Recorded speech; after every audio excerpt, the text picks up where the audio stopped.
You know, sometimes we make a big effort to go out and find nature in action, don't we?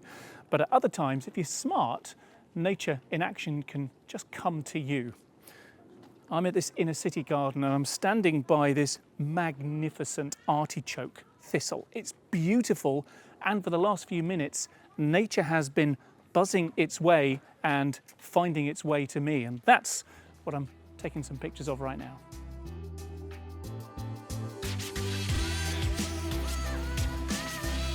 So, let's talk about the bees and the bees, shall we? These bees have been flying in a steady stream of them for as long as I've been stood here. And first things first, they are not bothered about me whatsoever. They could not care less. They're far too busy doing whatever it is that bees do, which is a great opportunity for me to take pictures of them. And what's more, one bee goes, another one comes. This is great, and you can find flowers like that. So how to capture it the best? That's the question. So I've got my 2x zoom lens on here, and that's enabling me to get nice and close up to the action without really getting in the way. And it also helps to focus as well. Things around the outside are not in focus at all. So, filling frame, and I mean, first of all, celebrating this wonderful flower, this thistle. Looks from a colour point of view as though it's man-made, but of course it's not. And I find that when you can see an animal's eyes, as humans we like connection, and eyes are certainly one way to get connection. So there it goes, bee's gone, and another one is here. See what I mean? They seem to be one at a time on this plant, but I've been stood here for a few minutes and we've not had an empty plant yet.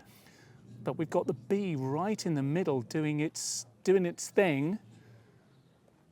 Now, what I'm trying to do is to help the bee to stand out. Because the flower itself is so spectacular, the bee, which normally with its yellow and black colouring, normally stands out.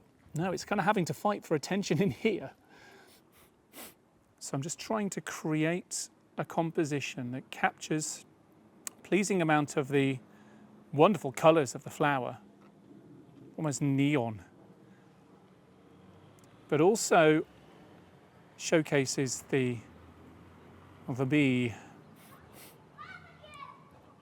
and being able to see its face, perhaps, or at least the most recognisable elements of it. The stripes on its body might be those elements. There we go, just like that. There we go.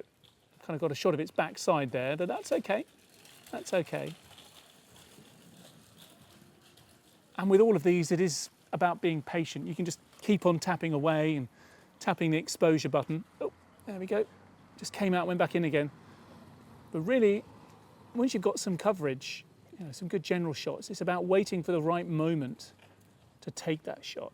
There we go, it's just coming up to the top there now. It's having to go out of the flower in order to come back in again, which is a good opportunity. And there it goes. Well, I think I've got plenty of bee shots there. The bee has been very obliging indeed. Here's another one. Told you it didn't take long for them to come back. I'm going to see how these are coming out. This frame tells a wonderful story of our artichoke thistle. I can see the whole structure of the thistle and some context there. However, somewhere in there there's a bee. Not that you would really know. So I wanted to capture some nature in action. And while I've got a good picture of a flower, perhaps, I'm not quite sure I've satisfied my brief. No mistaking the bee in this picture, and the thistle is nicely prominent on the bottom of frame. We're sort of blown out, maybe a little bit distracting towards the rear, but I've got my bee. I would say that while the bee is prominent, it's a bit side on, and I don't really have an opportunity to make a connection with it. I can tell what it is, that there isn't a connection with it. And for me, that's maybe where this one falls down a bit. I was able to get so close in with this shot. The bee is right in the thick of these stems, petals. I don't even know what they are in the middle of the thistle.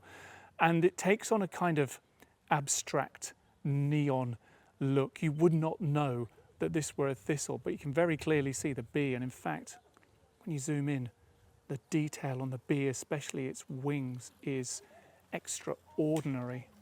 I think zoomed in, that shot would look stunning. As it is, it looks amazing.